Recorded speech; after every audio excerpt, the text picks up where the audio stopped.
يا لطيف، اتفرجت على فيلم ديدبول وولفرين يا اخوانا. وما اكدبش عليك، عندي كلام كتير فشخ للفيلم ده، وهحاول على قد ما اقدر اني ما احرقش حاجه. مش عارف ازاي، بس ما تقلقش مش هحرق عليك. تحليل الفيلم ان شاء الله هيكون على قناه الكوميكس، تحليل مفصل حرفيا لكل فريم ونكت وكاميوز وكل حاجه، اول ما ينزل بجوده عدله سيكا او تصوير احسن شويه. ما علينا، نخش على الفيلم على طول. قصه الفيلم باختصار ان ديدبول بيمر بازمه وجوديه، بيحاول يكون بطل بجد، مش مجرد مقنع او فيجيلانتي. بيحاول يعمل حاجة عظيمة ولكنه للأسف بيفشل. بيتم سحبه من تي في اي وبيتقال له ان عالمه بينهار بسبب حاجة معينة. هنا ديدبول بيقرر يتعاون مع وولفرين لإنقاذ عالمه. كل اللي قلته ده في الإعلان وفي أول 10 دقايق من الفيلم عشان محدش يقول لي حرق. بص يا اسطى، لو هتخش الفيلم ده محتاج حاجتين.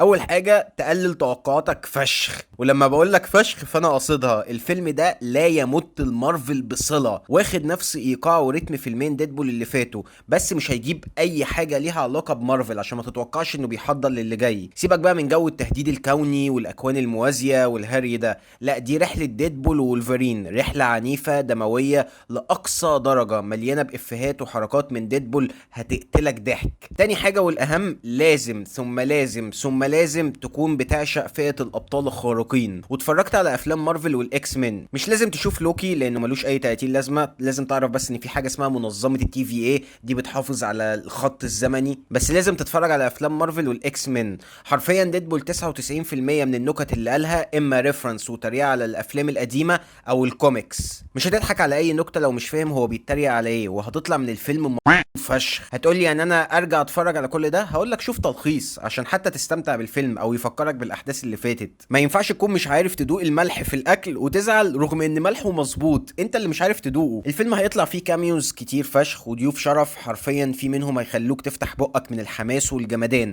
ومش ببالغ، في 3 شخصيات هيظهروا واو، ما كنتش متوقع نهائي انهم هيفكروا يرجعوهم او يجيبوهم. ومش هقولك مين عشان ما احرقش عليك، بس انت هتنبسط فشخ لما تشوفهم. انا شايف ان فيلم ديدبول وولفرين احسن فيلم عرف فعلا يستغل ضيوف الشرف ويخليهم يضيفوا للمشهد ويقتلوك ضحك او يحمسوك او يلعبوا على حتة النوستالجيا والذكريات، وتبقى مبسوط فشخ وهم بيتقاتلوا بحركاتهم الايقونية القديمة اللي انت شفتها وانت صغير. ومع ذلك في بعض ضيوف الشرف اللي ما قدروش يستغلوهم، وده هنتكلم فيه في السلبيات. ديدبول كالعادة هو ديدبول، نفس الجزئين اللي فاتوا هو هنا بنفس الحركات والنكت وكل حاجة. بالعكس كان شايل الفيلم من حتة الكوميديا، بلس المشاهد القتالية والاكشن بتاعته كانت جحدة مش هكدب عليك، وعلت نوعا ما على الجزئين اللي فاتوا او بنفس الريتم. نخش بقى على وولفرين. انا عندي مشكلة كبيرة فشخ مع وولفرين، ومش بسبب هيو جاكمون اللي قام بدور عظيم، هو اللي كان شايل المشاهد الدرامية في الفيلم، هيقطع قلبك والله. بلس اقسم بالله لوجان في سنه العجوز ما شاء الله لسه حاملة وتقيل برضه،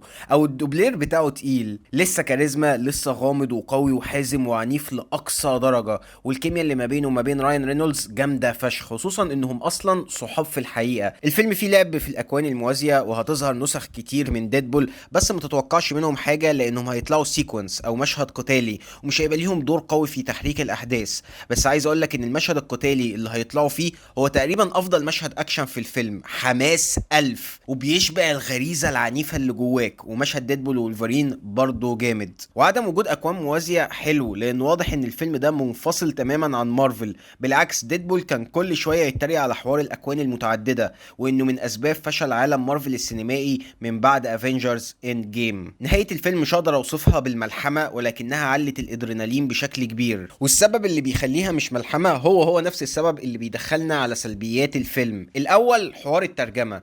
انا للاسف عندي مشكله كبيره جدا مع ترجمه الفيلم ده. طالما وافقت كرقابه انك تعرض فيلم في السينما والفيلم ده للكبار فقط، فلازم تحط تصنيف عمري وتترجم الفيلم صح. جو تبا لك بتاع ام بي سي 2 لازم نبطله. في شتيمه مش لازم تقولها بس قول معناها، في نكته قليله الادب مش لازم برضو تقولها بشكل صريح بس اشرحها، ما تحاولش تخبيها او تترجمها بشكل تاني لان ده بيسوح الناس. حرفيا اغلب النكت اللي بيقولها ديدبول تحس المترجم بيحورها وبيحاول يبقى متحفظ ويخفي معناها وسياقها. فانت كده انا شايف انك مش مهني اطلاقا، وبتقتل حرفيا متعة الفيلم. ومش عايز اظلمه لاني عارف انه مجبر على ده من الرقابة في الوطن العربي، بس طالما مش عايزين النوع ده من الافلام بتعرضوه ليه؟ انت للاسف لو هتتفرج على الفيلم ده مش محتاج بس تكون شفت كل افلام مارفل القديمة، لا انت محتاج كمان تكون كويس في الانجليزي عشان تفهم المعنى المبطن للكلام وافيهات ديدبول اللي انا بشوفها دور المترجم اصلا انه يشرح لك هو قصده ايه. تاني مشكله معانا هو وولفرين يا اخوانا اقوى من كده. هيو جاكمان ممثل اتقل من راين رينولدز، وهم محضرينه من الاول ان ليه ماضي صادم، وده بان في الاعلان،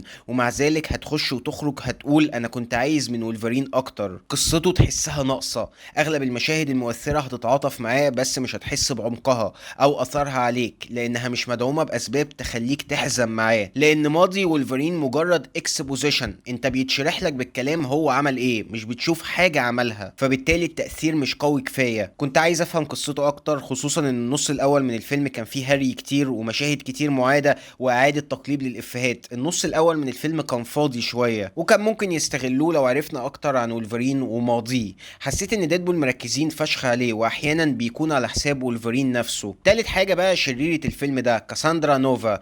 احلى حاجه في افلام ديدبول انه مش واخد نفسه بجديه، يعني اشرار افلامه دايما بيبقوا لو ليفل، مش اشرار اقوياء جدا. اول جزء كان واحد قوي شويه ومش بيحس بالالم، التاني كيبل بشري آلي بيستخدم الاسلحه كويس. اشرار ملائمين لعبثيات ديدبول وتفاهته. فليه تخلي الجزء التالت الشريره اللي فيه متحوله بقوه اوميجا، حرفيا معاها قوه كونيه مهوله، قوه تخليها من اقوى شخصيات مارفل عموما. ولا ديدبول او وولفرين يقدروا يقربوا منها، مش بس يقتلوها، ومع ذلك ما تمش استغلال قوتها دي نهائي. ظهورها كان قليل، والممثله اللي بتقوم بشخصيتها ادائها ضعيف او متوسط بحد اقصى.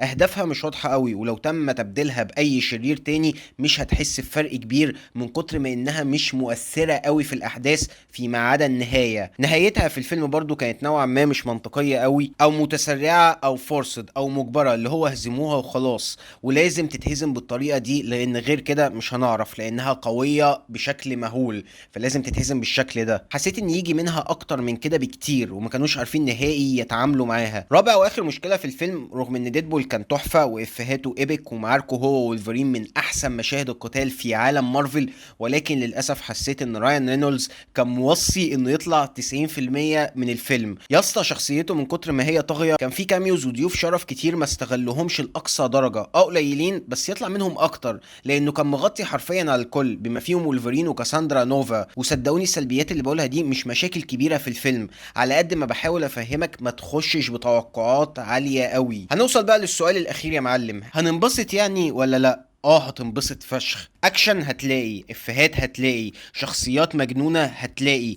نوستالجيا هتلاقي، معارك قتاليه ايبك ملحميه في النص هتلاقي. هيو جاكمان وولفرين كان جامد فشخ وعايز يطلع اكتر في حاجات كتير. كمكمل لافلام مارفل فانا شايفه نجح، واستغل اغلب ضيوف الشرف حلو، وقدم نهايه جميله مش ملحميه ولكنها رائعه. والعبث اللي كان بيحصل كان ملائم لديدبول. الكتاب تعبوا جدا في افيهاته، كان كرييتيف وفيها نوع من الابداع والتلاعب بالكلمات اللي بيقتلك ضحك طول الفيلم تقريبا. تجربه سينمائيه حلوه جدا، ليها بعض المشاكل، كان ممكن يطلع منها اكتر من كده. كنت عايز اشوف نسخ اكتر من ديدبول يكون ليهم تاثير اقوى من كده، بس لو دخلت بتوقعات قليله ومربطتش الفيلم ده بمارفل او انه بيبني لحاجه كبيره قدام، هتلاقي نفسك مستمتع جدا ومبسوط. تقييم الفيلم ديدبول وولفرين هو 8 من 10. التحليل ان شاء الله هيكون على قناه الكوميكس، هتلاقي اللينك فوق. وبس كده، ما تنساش تعمل لايك، اعمل سبسكرايب، اعمل لي فولو سريع على الانستا لو حبيت الحلقه وحابب المحتوى، وبيس.